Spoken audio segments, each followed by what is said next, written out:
Saya nggak ngerti, jadi mungkin siapa yang lebih ngerti. Apa Jadi diduga ijazah Yamaguchi-nya palsu. Satu, Rismond melalui orang dekatnya, ada yang bilang istrinya, tapi saya tidak mau menuduh, membuat surat kematian bahwa Rismond itu sudah meninggal. Barangkali intelijen sedang bekerja, sedang mencari kelemahannya apa yang kemudian bisa di-kill the messenger-nya. Tapi, ya makasih Aiman ya. Assalamualaikum warahmatullahi wabarakatuh. Waalaikumsalam warahmatullahi. Karena tadi di awal dikatakan diskusinya harus intelek, nah saya coba intelek dan tidak menginterap orang lain. Kecuali satu saja saya keberatan, kita ini membangun demokrasi itu berdarah-darah. Jangan sampai kemudian sudah menikmati kebebasan ini, ada orang-orang yang mengatakan sebentar-bentar lapor polisi dan lain sebagainya.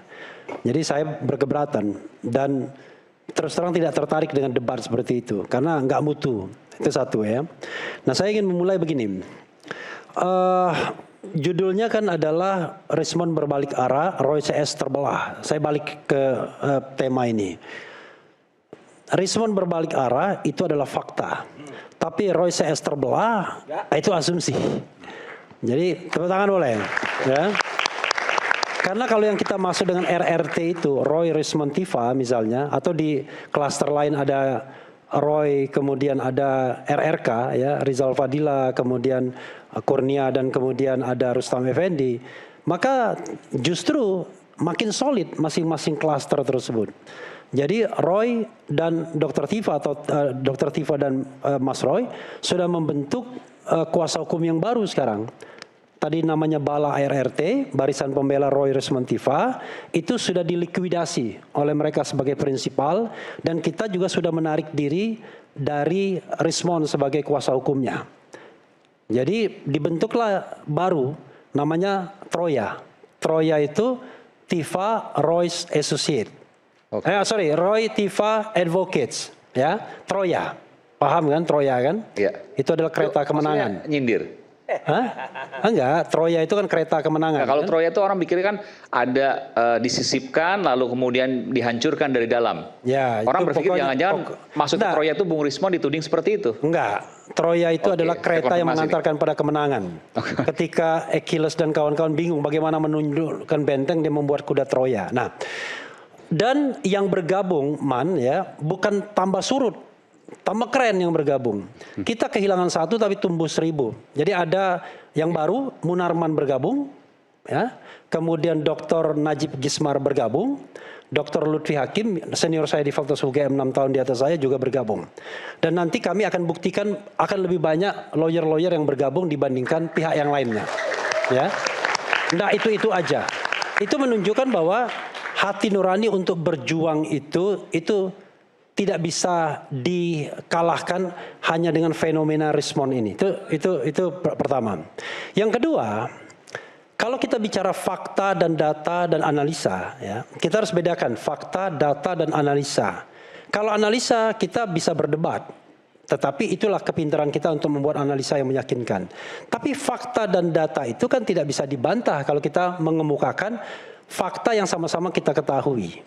Jadi Rismond berubah itu, yang kita ketahui itu pada tanggal 11 Maret.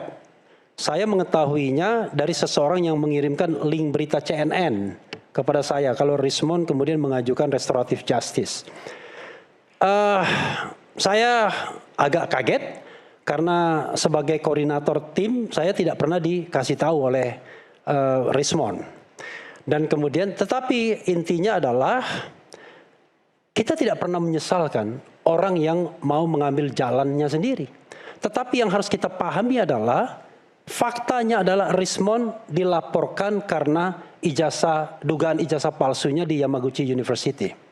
Rismond dilaporkan karena surat kematian yang konon dibuat istrinya untuk menghindari sesuatu dari Yamaguchi, dari beasiswa Jepang yang diterima dia.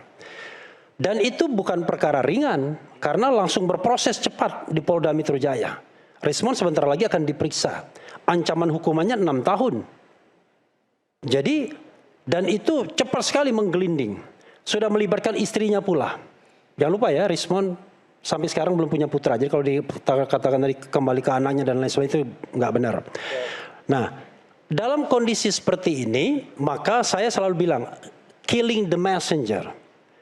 Jadi siapapun yang mengkritik kekuasaan atau penguasa yang memang masih powerful, maka dia akan dibunuh, killing the messenger. Yang paling gampang adalah character assassination, pembunuhan karakternya. Apa yang paling lemah dari Rismond? Oh, ternyata dia punya ini, sisi lemahnya. Lalu sejak 7 bulan kan Andi Aswan mengatakan kami sudah melakukan ini. Kalau kita bicara tentang demokrasi, sesuatu yang besar, good governance, clean government, ini kurang kerjaan sebenarnya. Kan yang harus kita tegakkan itu adalah governance dari seorang penguasa, bukan governance dari seorang warga negara. Oke, kita punya yang namanya tanggung jawab sosial, personal responsibility. Tetapi urusan besar kita adalah urusan seorang pemimpin yang sudah berkuasa selama 10 tahun. Bukan urusan Rismond. Rismond itu urusan kecil saja. Kalau dia mau berubah dan lain sebagainya selesai, nggak ada masalah. Tetapi urusan Jokowi ini kan urusan yang sampai sekarang kita baru muter-muter debat. 2 arus utama yang selalu kita debatkan di Rakyat Bersuara ini adalah ada sekelompok masyarakat yang yakin ijazah Jokowi palsu dan banyak pendukungnya. Yakin nggak banyak pendukungnya? Banyak. Dan kita tidak bisa mendinainya. Lalu ada kelompok masyarakat yang standing in front of Jokowi membela mati-matian. Entah dengan motif apa, kita nggak tahu. Apakah motifnya prabayar pasca bayar, kita nggak tahu, ya kan? Tapi kalau itu apakah kan motifnya ekonomi, kita nggak tahu. Jangan bukan jualan buku dapat. Ya jangan dipotong, saya nggak pernah motong. Sebentar, saya mau sini. Ya, tapi kan kalau soal motif itu kan sama-sama. Satu menuding A menuding B, sama aja. Oh beda, Di balik itu ada uang, sama-sama. Beda. Gimana? Kita bicara tentang kualitas, ya. Okay. Kalau kita misalnya membela Roy, Tifa, kemudian kita dituding ada orang besar yang mendanai di belakangnya. Itu still speculation, spekulasi yang tidak proven. Tapi kalau misalnya Anda membela Jokowi, Jokowi mantan penguasa yang uangnya banyak, itu proven. Terbukti. Yakin nggak? Kalau nggak bisa dia men-take over partai politik dengan mudahnya.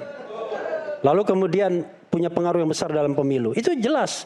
Kalau kita masih spekulasi. Dan saya jamin nggak ada urusannya dengan saya yang begitu-begitu, ya. Makanya saya katakan ketika ada RRT mengajukan restoratif justice, saya akan mundur sebagai lawyernya dan saya lakukan itu. Lalu kita bentuk yang baru namanya Troya. Kalau misalnya Mas Roy juga kemudian restoratif justice, saya mundur juga dari Mas Roy. Kalau Dr. Tifa juga begitu, saya mundur juga. Nggak patean, nggak jadi lawyernya mereka, ya kan begitu. Tetapi idealisme tetap harus kita perjuangkan. Nah, sekarang pertanyaannya adalah barang yang gampang begini diputer-puter. Diputer-puter dari kapanpun. Padahal tidak ada keberanian, tidak ada kesungguhan, tidak ada gentleman, tidak ada kenegarawan dari seorang Jokowi untuk menunjukkan ijazahnya dan diuji di publik. Nggak ada keberanian. Kalau Anda mengatakan bahwa ijazah yang benar itu adalah yang ditunjukkan di Polda Metro Jaya pada tanggal 15 Desember 2025, konyol semua kita. Bagaimana kita berdebat? Keberatan tidak berani, Mas. Tolong, saya tidak motong Anda. Ya. Tolong, saya tidak motong Anda. Dan sudah Tolong, saya tidak motong Anda. Ya. Jangan galak-galak. Saya tidak motong Anda. Emosi. Ya. Saya tidak emosi, tapi ini penekanan, tekanan. Ya. Oke, tapi silakanlah dipersingkat. Oke. Jadi, ya, kalau ditunjukkan baru pada tanggal 15 Desember dan semua didinai semua, maka kita ini konyol semua jadinya. Padahal yang tanggal 15 Desember itu sepintas saja ditunjukkan sebentar 5 menit, sudah itu hilang lagi barang ini. Ini bulan apa ini? Ini bulan Maret. Kalau kita bilang Januari, Februari, Maret, kita berdebat lagi 3 bulan untuk barang yang kemudian ditunjukkan sekilas. Ada nggak peluang untuk menunjukkan bahwa ijazah itu benar-benar asli? Yang saya katakan, kalau memang benar-benar asli dan proven melalui putusan pengadilan yang berkekuatan hukum tetap, ya kita akan minta maaf. Ada CLS, Citizen Lawsuit.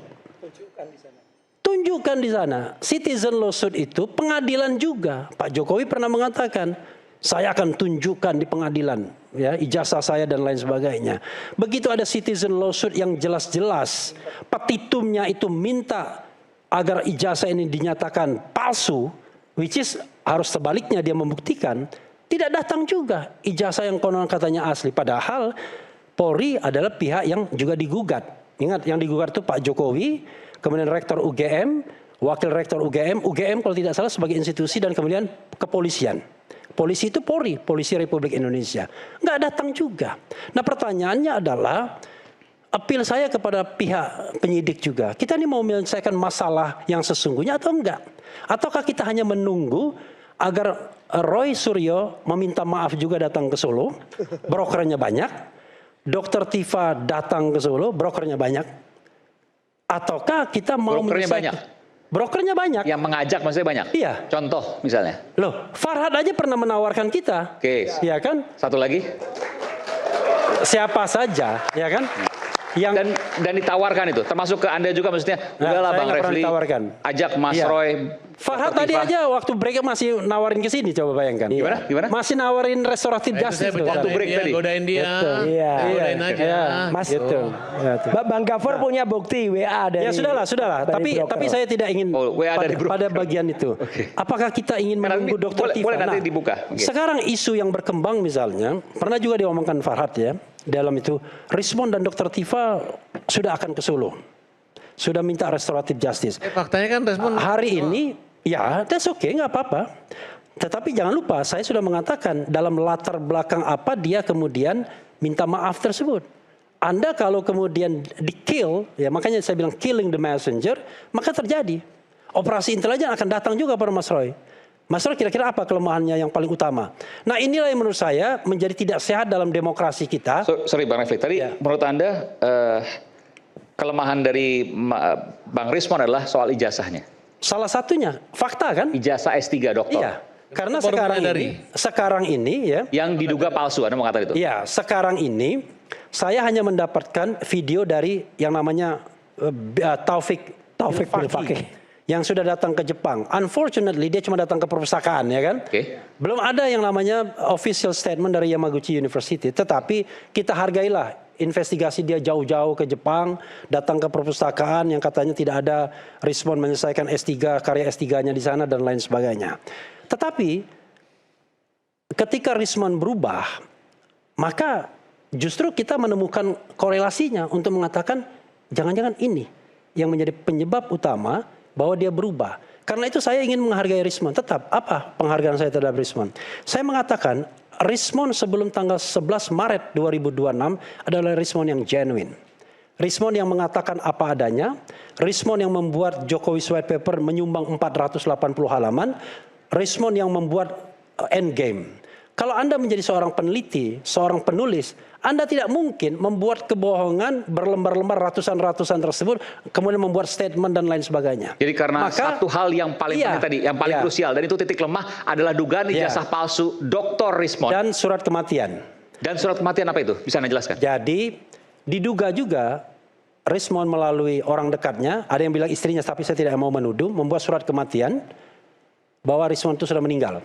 Dan kemudian itulah yang kemudian diglorifikasi oleh mereka-mereka ini kan. Kaitan tertanggal berapa dan seterusnya. Saya sempat lihat tapi sepintas di media sosial. Bisa Anda ceritakan soal itu? Mereka ini semua yang mengglorifikasi. Sudah. Nanti Rismon melalui orang dekatnya, ada yang bilang istrinya tapi saya tidak mau menuduh, membuat surat kematian bahwa Rismon itu sudah meninggal.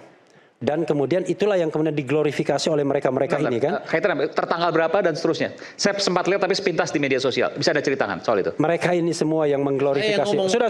Nanti aja. Nanti setelah itu. Bukan gosip apa yang saya katakan. Ya, nah, itu. Sedikit soal itu, Pak. Surat dua hal inilah yang kemudian dilaporkan ke polisi. Pernah dilaporkan ke polisi? Bukan pernah, sudah dilaporkan. Oleh siapa? Dan diproses. Oleh Bill. Iya, oleh Bilfaqih namanya. Taufik Bilfaqih yang sekarang ke Jepang. Entah dengan biaya siapa dia ke Jepang. Siapa yang bisa cerita nanti? Sebentar, nanti saya berikan kesempatan dikit. Karena ini biar pemirsa juga paham. Surat kematian, siapa yang bisa cerita? Apa? Surat kematian Dr. Rismon. Saya nggak ngerti, jadi mungkin siapa yang lebih ngerti. Jadi tudingannya adalah ini juga dikatakan dalam beberapa kesempatan. Ada dua laporan terhadap Rismon. Satu, diduga ijazah Yamaguchi-nya palsu. Satu. Dan yang kedua adalah Rismon pernah membuat melalui orang lain tentunya diduga istrinya bicara tentang surat kematian. Ini pernah juga menyinggung Tujuannya apa Farhad surat Abbas. kematian itu? Tujuannya konon untuk menghindarkan penalti dari beasiswa karena dia tidak menyelesaikan kuliahnya. Oke, jadi masih terkait dengan ijazah Ya, S3-nya itu. ya. Supaya tidak Penalti. kasusnya perpanjang, Ya. bikinlah surat kematian. Ya, oke. Tapi Tetapi- kampusnya nggak akan melakukan investigasi dan seterusnya. Ya, masalahnya adalah yang melakukan investigasi kan pihak sana melalui yang namanya Taufik Bilfaqi itu. Dan kemudian sudah bikin video hari ini. Aiman nggak lihat tuh? Belum. Video dan lain sebagainya yang mengatakan bahwa Rismon tidak ada S3 dan lain sebagainya. Nah, saya menduga terlepas dari apakah benar atau tidak substansinya, apakah dia ijazah palsu Itu atau tidak. titik lemah menurut Anda? Ya, tapi itu salah satu titik lemah yang barangkali membuat dia berubah. Makanya saya katakan killing the messenger. Nah, hari ini dikaitkan ada kemudian spekulasi yang mengatakan bahwa berikutnya adalah Dr. Tifa yang akan datang ke Solo dan minta maaf. Kan begitu. Barangkali intelijen sedang bekerja, sedang mencari kelemahannya apa yang kemudian bisa di-kill the messenger-nya. Tapi saya ingin membacakan apa yang disampaikan Dr. Tifa di X hari ini. Silakan. Boleh ya? Oke, saya cari dulu, saya harus searching. Jadi ini untuk menunjukkan bahwa Troy, Tifa dan Roy tetap solid untuk mengawal kasus ijazah ini. Dan kehilangan Rismon itu bukan apa-apa. Karena substansinya adalah bukan berapa orang yang mengatakan ijazah itu palsu atau tidak, tapi apakah substansinya benar atau tidak. Harus proven. Dan ini yang menurut saya dari sisi good governance, clean government, tidak pernah mau dibuka ke publik secara nyata. Maunya main gelap semua. Dan kan lucu, ketika kita mengatakan ijazah Anda palsu atau Barack Obama buka saja. Makanya kita menyayangkan Rismon yang tidak mau membukanya. Barack Obama memberikan izin kepada Biro Administrasi untuk membuka semua datanya. Kalau kita enggak, bayangkan ditutup-tutupi terus sampai sekarang. Padahal menyelesaikannya mudah sekali. Nah ini Dr. Tifa mengatakan begini, agak panjang sedikit Man ya. Bismillahirrahmanirrahim. Beberapa hari ini saya memilih menarik diri sejenak dari berbagai urusan. Memasuki 10 hari terakhir Ramadan, saya ingin memusatkan diri pada ibadah, sholat, tadarus, membaca kitab-kitab hikmah dan lebih banyak berdiam di rumah. Dalam keheningan itu saya tetap mengikuti perkembangan yang terjadi di luar, termasuk kabar tentang Rismon Hasiholan Sianipar yang mengajukan restoratif justice kepada Jokowi di Solo. Saya mencermatinya sesekali dari jarak yang tenang.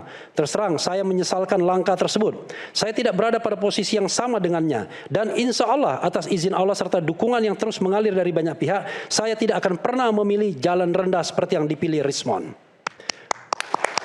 La haula wa la quwata illa billah. Tetapi hidup sering menempatkan manusia pada tekanan yang tidak terlihat oleh orang lain. Tekanan itu bisa berupa ancaman yang kasar, tetapi seringkali justru lebih kuat dalam bentuk yang jauh lebih halus. Bujukan, iming-iming, kompromi yang menimbulkan ketakutan yang perlahan menggerogoti keberanian dan akal sehat. Berbagai isu yang beredar tentang dirinya, mulai dari soal ijazah S2 dan S3 dari Jepang, hingga kabar mengenai surat keterangan kematian yang konon dibuat oleh istrinya, tentu bukan perkara ringan bagi siapapun. Saya memahami bahwa tidak semua orang mampu memikul beban semacam itu sendirian. Karena saya sendiri sedang menghadapi persoalan dengan orang yang sama, mantan Presiden Jokowi. Saya cukup mengenal karakter Rismon. Selama ini saya mengenalnya sebagai sosok yang berani, blak-blakan dan bernyali, serta cermat dalam analisis. Dalam banyak kesempatan, saya melihat ia memiliki kepakaran yang nyata di bidangnya. Soal tidak punya ijazah itu perkara lain, karena kepakaran seseorang tidak melulu diukur dari ijazah. Di sini sebagai mantan kawan saya berbisik, why Mon, kenapa kau mesti palsuin ijazah sih? Langkah yang Rismon ambil saat ini setidaknya dalam penilaian saya terasa asing, tidak mencerminkan kemandirian sikap yang biasanya kita tunjukkan. Saking liar dan mandirinya, kadang saya dan Mas Roy suka kewalahan dan geleng-geleng kepala melihat segala manuvernya sambil berkata, "Pieto adikmu kui." "Lah embuh," jawab saya. Setahun ini kami bertiga memang sudah seperti saudara dekat, seia sekata dan senasib sepenanggungan. Hanya kami sedih karena kepada kami pun dia tidak terbuka. Padahal dalam ilmu yang dia tekuni dia betul-betul hebat. Namun kekecewaan terbesar saya justru bukan kepada Rismon. Kekecewaan terbesar saya tertuju kepada mantan Presiden Jokowi dan lingkar kekuasaannya. Demi menepis tuduhan tentang ijazah yang dipersoalkan publik, cara-cara yang digunakan sungguh kejam, keji dan sangat menyakitkan, menghancurkan reputasi orang, menekan hingga kehilangan ruang bernapas. Hal yang sama pernah menimpa Bambang Tri juga Gus Nur. Kita tahu dihukum mereka. Dan kini sejarah itu seperti berulang pada Richmond. Dibuat hancur harga diri melata begitu rendah tak berdaya. Kekuasaan seharusnya melindungi rakyat, bukan alat untuk membungkam mereka yang bersuara. Tetapi sejarah selalu mengajarkan satu hal. Kekuasaan yang digunakan untuk membungkam kebenaran pada akhirnya justru memperbesar gema kebenaran itu sendiri. Sudah terbukti masih banyak orang yang bergabung. Namun saya tidak ingin larut dalam kemarahan. Ramadan mengajarkan kita untuk menahan diri, menjaga hati tetap jernih dan menyerahkan segala sesuatu kepada Yang Maha Mengetahui. Saya memilih jalan yang berbeda. Dengan dukungan banyak orang dan dengan sepenuhnya berserah kepada Allah, saya akan tetap melanjutkan perjuangan ini. Perjuangan untuk kebenaran memang sering kali sunyi, kadang juga menyakitkan. Tetapi kebenaran memiliki sifat yang tidak dimiliki oleh kekuasaan. Ia tidak pernah benar-benar bisa dimatikan. Selama masih ada satu orang saja yang berani berdiri, kebenaran akan tetap hidup. Dan saya memilih untuk tetap berdiri. Salam Tifa. Boleh saya respon? 30 detik aja. Saya tambahkan untuk memastikan. Jam 16.47, baru sekitar 5 jam yang lalu, Dr. Tifa juga menyatakan dengan ketegasan. Secara kepribadian dan kejiwaan, sahabat tadi itu disebut 11-12 dengan Jokowi. Nah, jadi itu tegas bahwa Tifa masih bersama kita semua. Oke. Hidup Richmond. Saya belum selesai. Saya tadi ngomong cuma sekali doang. Saya cuma sekali doang. Bang Refli, saya berikan kesempatan. Silakan.